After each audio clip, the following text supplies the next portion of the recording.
Mahal kong Ernesto, alam kong tulog mo'y malalim. Di na ako nagpaalam, di na kita ginising. Salamat nga pala sa pasalubong mong kalamay at sa pinakamasayang gabi ng aking buhay. Nung iniwan ko ang baryo natin, ang akala ko isang tunay na pag-ibig ang matatagpuan ko. Hinanap kung saan-saan at kung kani-kanino.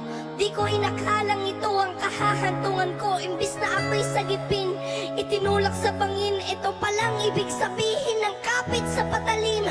Kung mabahaw sa bunin, kung makate gamutin, kung hindi na masikmura ay ibaling ang tingin. Kahit ako ay bayaran at kaladkaring babae, alam ang amoy ng laway ng iba't ibang lalaki. Isa lang ang kaya ko sa'yo maipagmalaki. Ikaw lang ang bukod tanging hinalikan ko sa labi. Ito'y kwento ng isang babae.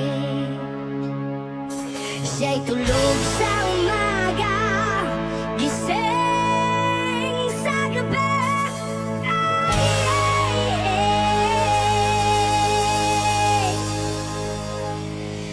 Ang kanyang mukha'y puno ng kolorete.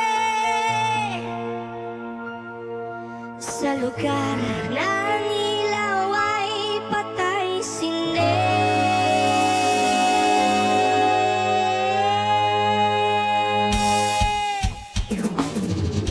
Simulan natin ang istorya. Ako'y kanyang matalik na kaibigan.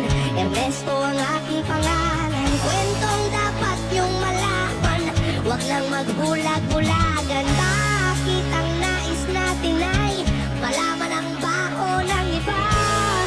Pagbibigyan kita.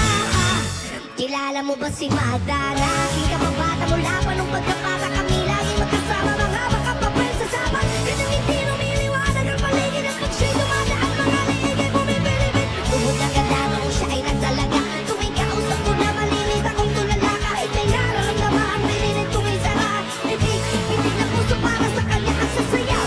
Matapos kaming makapagtapos, kahit pinawin sa makahamoy, nagmula sa pulbos. Kahit parang hindi bantay, nagmamadaling hindi lang pinakilala na lalaki na taga Maynila. Madali na anong problema, alam naman natin na dati kang lena.